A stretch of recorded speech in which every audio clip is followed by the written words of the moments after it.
Remember, tomorrow or today, depending on when you're watching this, November 3rd, the whole world is watching. You know who this is aimed at. Hello, my name is Elijah Wells, and today's review is The Trial of Chicago 7. Directed and written by Aaron Sorkin. The story is, after the events of the 1968 Democratic Party uprising, which is meant to protest the ongoing Vietnam War, the seven include which stars Sacha Baron Cohen, Eddie Redmayne, Alex Sharp, Jeremy Strong, and as well also starring Mark Rylance, pretty much try to justify their actions on that very day in Chicago, which of course involved a lot of police brutality, literally crashing into a restaurant, and trying to upstage a convention. Among the many great performances in the movie, like I said, there's Jeremy Strong, Alex Sharp, John Carroll Lynch, and Eddie Redmayne. I think the biggest show stealer is, of course, Sacha Baron Cohen as Abby Hoffman, who's basically the member of the Youth International Party, or the Yippies. And he basically does kind of this stand-up routine where he tries to recount the events of what happened on that very day in Chicago, and he basically tells a story from his perspective, like was done in the courtroom. Of course, with that, there was even like two sequences where they really build up the scene, like, and then someone, and then someone, and then there's someone, then we should go Hills. Like when the protesters marched towards the police officers on top of a hill on top of a hill. Yeah, they built it up like to the courtroom, and of course where Sacha Baron Cohen is. Of course, his pranks he pulls on the judge is just so insanely hilarious. Like at one instance in the film, he dressed up in judge gown, and of course, like when the judge insists that he takes them off, he takes it off, but only underneath is like a police officer's suit, which is just downright hilarious. It could be a little bit more ironic if we have that Judge Barrett, or whatever her name is, and try to shift the country further to the right, which of course should have been done if whoever gets elected.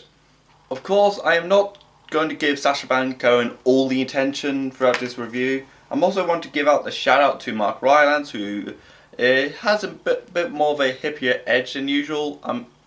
His performance is more on the reins of something like Ready Player One, where he's pretty much hip and really cool with kids, because he's basically acting as a defense counsel for the seven defendants. Of course, there's the eighth one, Bobby Sale, but they somehow want to choose on set for seven. I think that's my only bit of a big criticism. Like, it should be Trial of Chicago 8 because of Bobby Seale, who was chairman of the Black Panther Party, but I think, depending on what Aaron Sorkin was thinking, I think we'd just probably have to hop along with it. Of course, I like the performances of Joseph Gordon-Levitt as Richard Schultz in the movie, where he's pretty much attacking throughout the entire film until the very end of the film, which I don't want to spoil. Of course, knowing the film is on Netflix as I'm speaking, I think he is probably one of these villains. If you want to call it that, you kind of have a bit of a sympathy towards him, because at the beginning of the film, he noticed a couple of loopholes. That's like, okay, you really want to run through this, and he's kind of reluctant of just how many loopholes the entire trial system has to go through, just to so if the jury favours it. Of course, we get a good a good performance from Michael Keaton, even though he's in the film for like 10 minutes, as Ramsey Clark, who was the Attorney General under President Johnson, before President Nixon, of course. I like the editing of the film so far, and I've liked the performance of the film. I really liked the film, of course, its direction and writing of Aaron Sorkin, who previously worked on films like Steve Jobs, which I really like, Social Network, another film which I like, and also worked on television series like West Wing, and films like Few Good Men, like You Can Handle the Truth with Jack Nicholson. But Of course, I think what this film really did well is filling in the context of why these riots happened in the first place. Like in the beginning of the film, it shows like the conscription for the military during the Vietnam War is literally just climbing upwards and upwards, and Eddie Redmayne's character is pretty much campaigning and saying, "This is a bad idea. We're not going all the way to Vietnam just to kill children." And of course, we're going to come back in a really worse mental state. And let's face it, we're going to lose, which is a little bit ironic because America lost the Vietnam War, and it was, of course, a wake-up call, and it was probably Nixon's fault to begin with from day one. The movie has kind of a, kind of a happy ending. It basically has a title saying that, of course, the judge was, of course, underqualified and wasn't well liked in the state judge circles, kind of like Judge Barrett, if you think about it.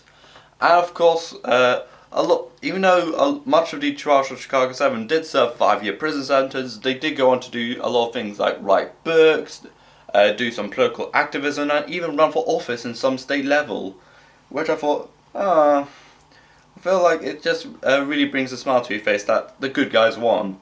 And also, Eddie Redmayne's character pretty much takes down the judge in pretty much really one simple thing. We'll just say they foreshadowed it, I think, somewhere in the beginning of the court scenes. And we'll just say he really did it in the final scene. I think Eddie Redmayne is having a little bit of a comeback after the controversial Fantastic Beasts films and the so bad it's actually really hilarious movie Jupiter Ascending. I feel like if he keeps going in that same direction, which is proven in Trials of Chicago 7, he is the comeback king of the 2020s. Trial of Chicago 7 is a really great entrail from Aaron Susskind, and some great performances again by Sacha Baron Cohen, Eddie Redmayne, Jeremy Strong and Mark Rylance, and great writing, great editing, and great direction also from Aaron Susskind. All in all, I really, and of course some characters that lean between likable to sympathetic.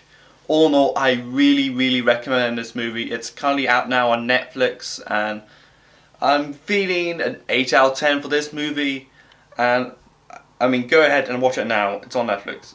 And this is Elijah Wells, and remember, November the 3rd, the whole world is watching. I'm talking to the USA. Bye! And also, let me know what you think of the film. Comment down below, like this video, subscribe, follow me on Twitter and Instagram, and this is Elijah Wells, and again, bye!